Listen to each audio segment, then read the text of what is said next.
बिहार की सत्ता में बड़ा खेल अब शुरू हो रहा है। एनडीए की सरकार बन गई, लेकिन कैबिनेट का विस्तार होना बाकी है। पर्चियां खुलने को तैयार हैं, कुर्सियां बंटने को तैयार है, लेकिन सबसे बड़ा नाम अचानक गेम से बाहर क्यों हो रहा है? निशांत कुमार ना मंत्री बनेंगे, ना कोई पद लेंगे।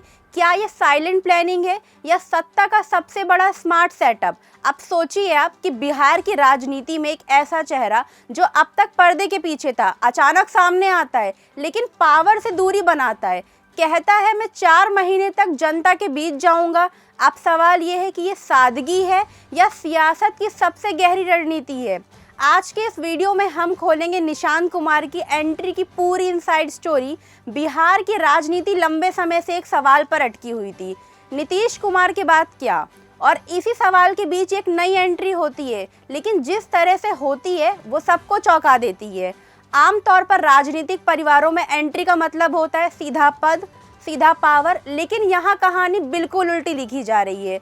रिपोर्ट्स के मुताबिक निशांत ने साफ कह दिया है कि वो अभी कोई सरकारी या पार्टी का पद नहीं लेंगे, ना मंत्री बनेंगे, ना कैबिनेट में शामिल होंगे, जबकि मई में कैबिनेट विस्तार लगभग तय माना जा रहा है। यानी मौका सामने है, लेकिन उन्होंने खुद ही कदम पीछे खींच लिया। अब यहाँ आता है असली ट्विस्ट, जहाँ एक तरफ वो पद से पूरी दूरी बना रहे हैं, वहीं दूसरी तरफ जून में उनके विधान परिषद यानी एमएलसी बनने की संभावना तेजी से चर्चा में है। तो क्या ये सीधा पावर लेने से बचने की रणनीति है या धीरे धीरे सिस्टम में एंट्री का प्लान? इसी बीच 3 मई से उनकी 4 महीने की बिहार यात्रा शुरू होने जा रही है। पश्चिम चंपारण से शुरुआत। ये वही जगह है जहां से कभी महात्मा गांधी ने आंदोलन छेड़ा था।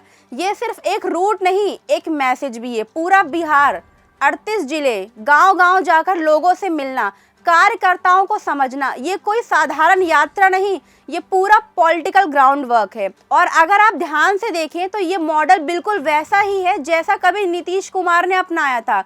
यात्राओं के जरिए जमीन मजबूत करना, जनता से सीधा कनेक्शन बनाना और फिर सत्ता की तरफ बढ़ना। यानी ये सिर्फ यात्रा नहीं, एक टेस्टेड फॉर्मूला है। लेकिन कहानी का एक और लेयर है। जेडीयू खुद को हमेशा एंटी डायनेस्टी पार्टी बताती रही।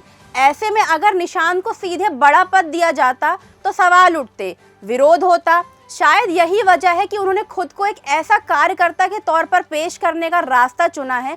पहले भरोसा जीतना, फिर पहचान बनाना और फिर आगे बढ़ना। दूसरी तरफ नीतीश कुमार के मुख्यमंत्री पद छोड़ने के बाद पार्टी ने जो खालीपन आया उसे भरना भी तो जरूरी है। कार्यकर्ताओं का मनोबल गिरा था, संगठन ढीला पड़ गया था। ऐसे में ये यात्रा सिर्फ एक पर्सनल लॉन्च नहीं, बल्कि पार्टी को फिर से खड़ा करने की कोशिश भी है।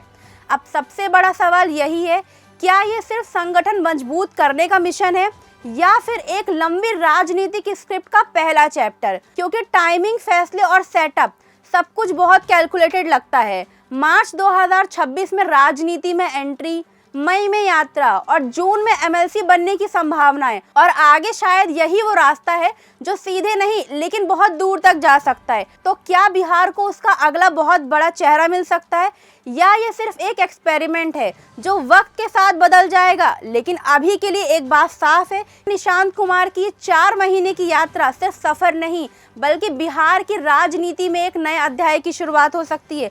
अगर आप जानना चाहते हैं कि ये कहानी आगे क्या मोड़ लेगी, तो वीडियो को लाइक करें, चैनल को सब्सक्राइब करें और कमेंट में ज़रूर बताएं, क्या निशांत कुमार अगला बड़ा चेहरा बनने जा रहे हैं या ये सिर्फ सियासत का एक और प्रयोग है? वीडियो अच्छा लगा हो तो लाइक कीजिए, शेयर कीजिए और कमेंट बॉक्स में हमें ज़रूर बताइए।